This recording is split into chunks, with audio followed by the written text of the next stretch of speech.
Hey, what's up, YouTube? Welcome back to the channel. It's been a while since I made a video, and I just had to get some stuff cleared out, and just wanted to take a break from YouTube. But I got an inspiration today to make this video, and this is gonna be the last video like this before I actually change the channel over back to, what I want to really talk about, and is entrepreneurship and business and stuff like that. Please stick with me though. I know that there's a deficit of attention span, but stick with me as I unpack this video. So I think I'm going to title this video "The Undermining of the Father," or "The Undermining of the Black Male Father." So stick with me, hit the like button and subscribe to the channel. I'm almost at 6,000 subscribers. So this probably is going to be a longer video because it's going to be more of a rant. And I just want to talk about this particular topic, the undermining of the black male father. Okay. So I got the inspiration for this video from talking to a friend and just what I've been going through in my own personal life, dealing with my own children and just dealing with life. I'll be 44 years old in about 2 weeks. And as I was coming up, when I was a young man, I always kind of looked forward to being a father because I had my father in my life. My parents have been married for 54 years. And my father, he was always at all my sporting events. He always went to work, and the same thing with my grandfather. So that's what I saw growing up on my father's side, okay? And so I knew when I wanted to have children, the type of father that I wanted to be. And so, I had this idea in my mind that I'm gonna be this super dad, and I'm gonna go to all of my kids' sporting events, and I'm gonna, get married and live in the suburbs and provide for my kids and do this and do that. And when I was a young man, I would always think to myself, when I would see guys who weren't in their children's lives, like, man, that dude is a deadbeat, because this is what society says. He's a deadbeat. He doesn't, love his children and this and that. But as you live life, you start to see the world differently because you've got a chance to experience life. And so there's many instances that right now, as I've gotten older and gone through different things, where I've seen and I understand situations where a father is no longer in a child's life. Now, me personally, I'm in my children's lives, okay? But sometimes when a father is not in his child's life, it's not necessarily because he doesn't want to be, but sometimes the mother makes it hard for him to be in that child's life. So what I want you guys to do is I want you to go in the comment section and talk about your experience related to this particular topic. Do you think that there's under any circumstance where a father just decides not to be in a child's life? Is he just a deadbeat? Is there a reason for this sometimes? What do you guys think? In 40 years, I've seen tens of thousands of women just like you, who will invest all of their beautiful bloom time in hating the person that they made their children with. And I guarantee you this, you know what's going to happen? Eventually, you're going to drive him away. He's got a beautiful new fiance, and he and this beautiful new fiance will go on and make a beautiful new family. And one day he's going to say, I'm tired. I want to see my kids. I would love to see my kids, and I feel badly that I'm not seeing my kids. But she really is an SOB, and she created this problem, and when they get older, they'll see me, but I'm not going to waste my time anymore. Eventually, he's going to say that. Mr. Baxter said that. Just a second. If he said it, it's because you made it difficult. I've seen you for a very short period of time, and I know that if he said it up until now, he said it because you've made it difficult. And also tell me if you think I should continue to make these videos similar to this, because if so, I'll just start another channel where I'll talk about these issues, but I'm going to switch these videos back to entrepreneurship. So tell me that. So let's go ahead and get into this topic of what I'm talking about. The undermining of the black male father. So as you're raising children, you're working hard, you're making sacrifices, you're doing a lot of things that people don't see. I'm trying to get the lighting right. And because they don't see it, they take it for granted. So when you provide things to your children or to your spouse or whatever, because they don't see the sacrifice that you had to make, they just say, oh, well, you know, whatever. He's supposed to have it anyways, you know, this and that. And so that starts to get to a man. He doesn't necessarily even have to be a black man or whatever. Let's see. Yeah, it starts to get to a man, and he starts to think to himself, like, why the hell am I doing all of this? Because these people, they don't respect it anyways. So what the hell am I doing all of this for? You know? And when you look at it, I'll give you a prime example of what I'm talking about, of how the black male father is undermined. Let's take Joe Jackson as an example. He raised the greatest entertainer of all time and probably 6 or 7 other children. None of them ever went to jail, committed any crimes. They were a little different, but you grew up in the spotlight. But he's just seen as an abusive father who didn't do anything for his kids or whatever. That's the portrait that they paint of this black man who created multi-millionaires, moved his family out of Gary, Indiana to Beverly Hills, California.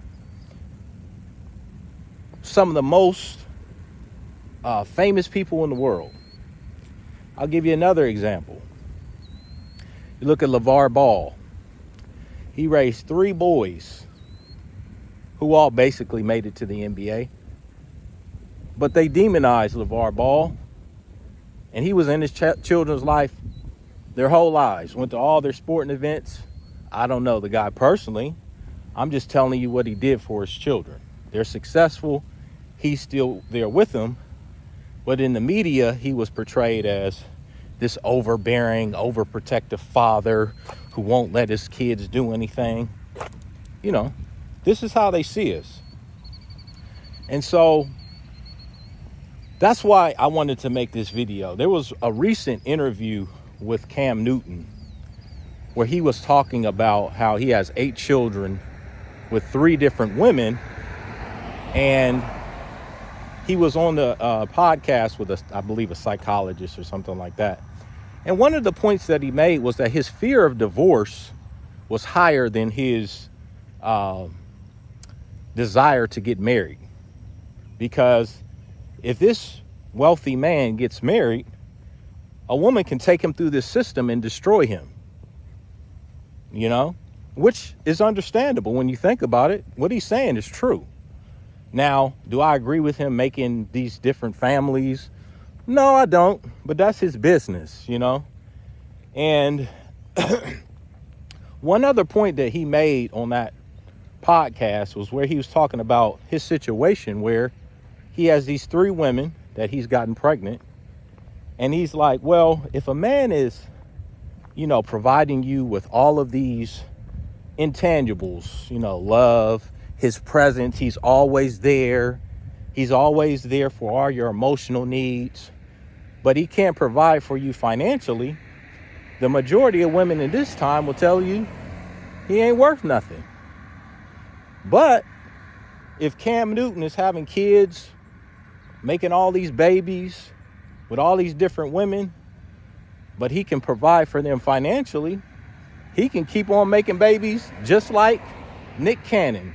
There will always be a woman who will want to be with him. What I mean by a man not having or not really identifying true love is because men's love is almost predicated on transaction versus relational. versus emotions. Yeah, which you is see what I'm saying? emotional. Like Yeah, I yeah, unlock these things yeah. when there is a transaction here where it's like, okay, even if I'm low functioning, what picks up my slack is the ability to be high value. There you go. And then, which goes back to my point to, a woman won't do that for a man.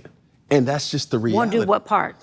She won't go to the depths of understanding, like, yo, even though I have a high functioning man, okay, if he doesn't provide value, then that function will run its course. Because if you're dealing with a high function and a high value woman, as we've identified her to be, those things will then need that matched.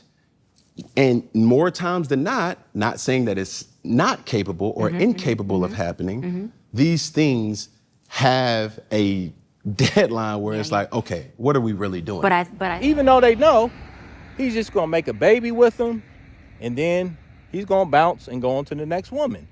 But see, that's what you can do in this society if you have money. If you have money, you know, the whole thing about you being a great father and being there, all that shit goes out the window. You know, because you can provide financially. I don't hear anything from Nick Cannon's baby mamas. You don't hear them talking about him crazy. I haven't heard anything, but he provides, you know, financially for him. Okay. So tell me what you guys think. I think that basically kind of touches on what I was trying to make in this video, because like I said, this is going to be the last video that I make before I actually change the channel over. So I just got a little bit of an inspiration to talk about this, but I think I might want to go into this a little bit further. So just give me a second. I'm going to come back. All right, guys. So I think I'm going to go ahead and end it with this. There was an interview with a rapper named Boosie, and he's very, very entertaining person. And he did make a good point about, you know, fatherhood that I want to end this video on. So I want you guys to check out this video, and I want to just say fair use. Go ahead and like the video, subscribe to the channel, and like I said, this is going to be the last video before I close out this series of videos that I made, and we're going to get back to some more intellectually stimulating topics. So I ask and I pray that you stick with me on this channel, and I appreciate you guys. So check out this clip here, and I'm gonna go ahead and end the video.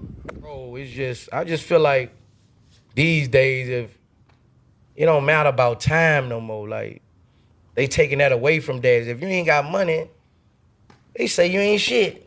You know, like it's hard for you to see the baby. Nigga, you ain't shit. They don't want you to come take the baby to the movies, At a park. or the park and play kickball and shit. They go your broke ass dad. They go your ass daddy in that other whole shit. Look, he got a car wash. Look, you got a car wash. Look, no, real shit.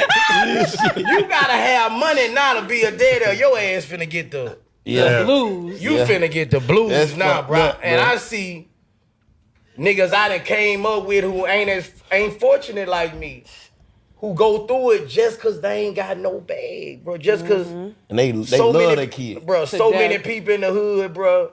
Niggas I know go through it, bro, because they not financially straight, you know. You feel like as a man, though, you're supposed to figure it out how to get you some money? You gotta figure it out. You gotta try to figure it out. But you gonna send a nigga to prison putting pressure on him. I see what you said. Cause nigga gonna run straight McDonald's and rob that bitch. All the shit y'all putting a nigga through. Like, enjoy that. Give him that time. Cause the baby don't know the money.